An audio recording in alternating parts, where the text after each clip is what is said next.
రే night cinema పోదా మారా? పోదాం రా. అరే సినిమాకా నా దగ్గర పైసలు లేవురా, మీరు పోయొచ్చండి. సరేరా మనం పోయేసొద్దాం నాడు. అరే ఈరోజు హాలిడేనే కదరా, 500 వేసుకుని తాగుదామా? 500 ఏం సరిపోతాయిరా, 1000 వేసుకుందాం. సారీ మామ, నా దగ్గర పైసలు లేవు, నెక్స్ట్ టైం కూర్చుందాం. రైట్ రా.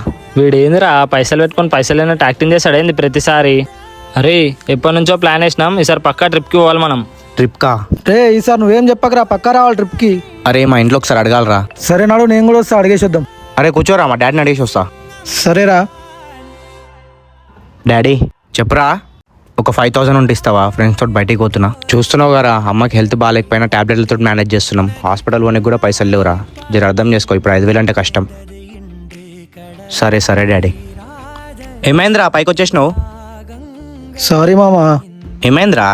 ఇన్ని రోజులు నువ్వు పైసలు లేవంటే ఉండి కూడా ఖర్చు పెడతలేవేమో అనుకున్నాం రా, కానీ నీ ఫ్యామిలీ సిచ్యువేషన్ ఇదని తెలియదుగా మాకు. ఎవరికి ఉండదు మచ్చా జోబ్లో పైసలు పెట్టుకుని ఫ్రెండ్స్ తోటి ఎంజాయ్ చేయాలని, కానీ నా ఫ్యామిలీ సిచ్యువేషన్ నాకు ఛాన్స్ వేయలేదురా. మీరు బయటికి పోయి ఎంజాయ్ చేసే ప్రతిసారి నేను ఎంత బాధపడతా తెలుసారా, మీతో నేను లేనని చెప్పి.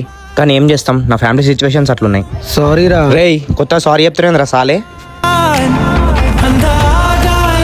ప్రతిసారి పైసలు లేవంటున్నాను, ఏ ఫ్రెండ్ని చీప్గా చూడకండి బ్రో. ఎవరికి తెలుసు ఎవరి ఫ్యామిలీ సిచ్యువేషన్స్ ఎట్లుంటాయో.